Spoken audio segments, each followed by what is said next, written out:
We're not going to get serious exactly yet because I need you guys to help me. You know how to chant?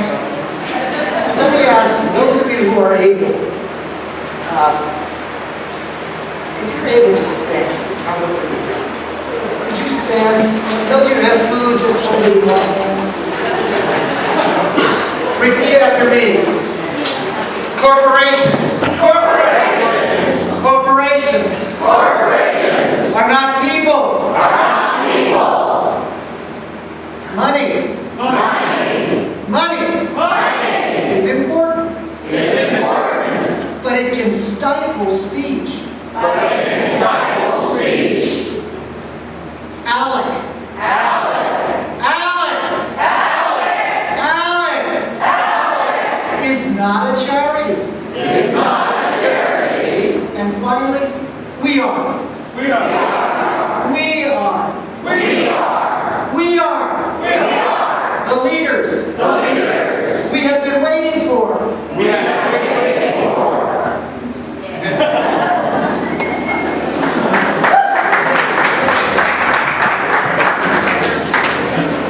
My name is Bob Edgar, and for the last 5 years, I've been president of Common Cause.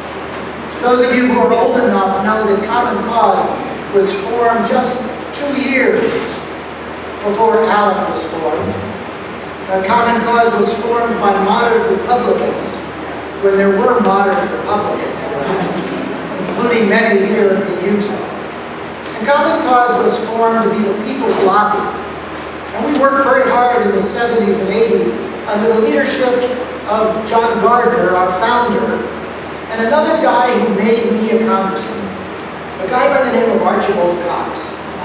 On October 20th, 1973, I was a chaplain at Drexel University, happy to be a campus minister.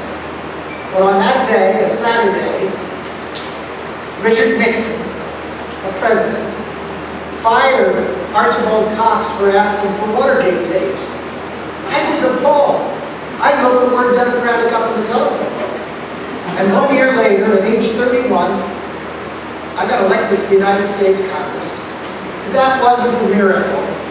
That was with the help of Earlham, Haldeman, John Dean, and Richard Nixon. But it's important to remember the Watergate baby class of 1974. We were kind of the progressive version of the Tea Party. We were into reform. We threw out 5 senior committee chairs who were committee chairs by seniority. Got men into Wilbur Mills who had just fallen into the tidal basin with Fannie Fox. And 4 other chairs who thought that they deserved to be chairs simply because they stayed in Congress long enough. I share that introduction because I'm really the Forrest Gump of religion and politics. I've been a pastor, I've been a congressman, I've been an academician, being president of a graduate school for 10 years. But in the last 5 years, I've had my most important responsibility. And that is to work with all of these groups behind us and many groups in Washington. We've got staff in about 21 states and organization in 37 states to hold power accountable, to be the citizens' lobby, and to work where we can to be that courageous remnant of Democrats, Independents, and Republicans who stand up when others tell them to sit down and speak out when others tell them to be silent. About a year and a half ago, some of these groups got a packet of information from inside of ALEC. For the last year and a half, we've had this large set of documents. And we were shocked a year ago when we discovered that ALEC says in those documents, every time they file with the IRS, we do 0 lobbying. 0. They're filed as a 501c3, like the Red Cross, like the United Way, like the homeless shelter here in Utah. Charities are charities. If you give a contribution to a charity, you get a tax deduction. Corporations have been getting tax reduction by giving $7,000 to $25,000 a year to ALEC The state legislators only have to pay $100 for a 2-year membership, and that pays everything. That pays their room and board when they come to fancy hotels. They sit side by side with the corporate leaders, and we've seen the results. When the Trayvon Martin shooting took place in Florida, ALEC was still out of the limelight. But somebody scratched their head and said, where did that stand your ground law come from? And they discovered it came from the National Rifle Association, getting it passed in Florida, and then bringing it to ALEC and spreading it all across the country. And suddenly on the front page of the New York Times, the Wall Street Journal, on NBC, CBS, and even on Fox News, they had to report that the Stand Your Ground law was involved with ALEC. And then Pepsi-Cola, Coca-Cola, Kraft Foods, and a whole host of brand-sensitive corporations that had loved ALEC suddenly had to bail out. I did an interesting thing, I don't know if you know, but in 2006, Republicans and Democrats in Washington put a new office at the IRS. It's called the Whistleblower Office. And one of my fancy staff people discovered that organizations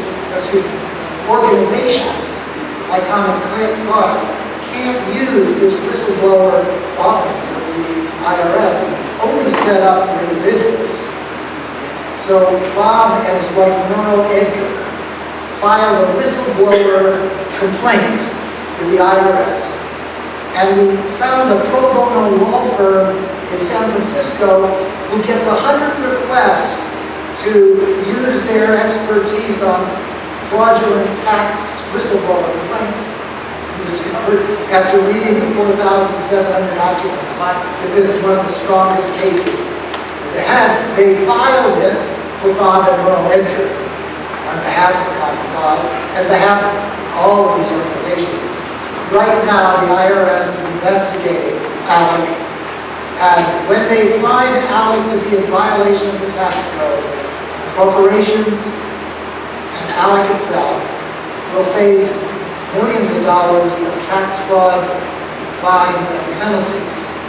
Now, in this particular agency, the person who files gets a piece of that, but we announced that we're not taking any of that.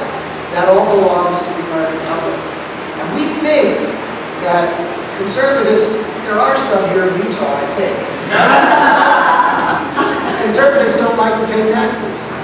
And conservatives don't like tax fraud. And Common Cause believes that what has happened over the last 40 years, when it was founded by Henry Hyde, who invented the Hyde Amendment in Washington, and Paul Weyrich, and they founded ALEC primarily to spread the issue of abortion restrictions, state by state, region by region, and it has in fact overcome.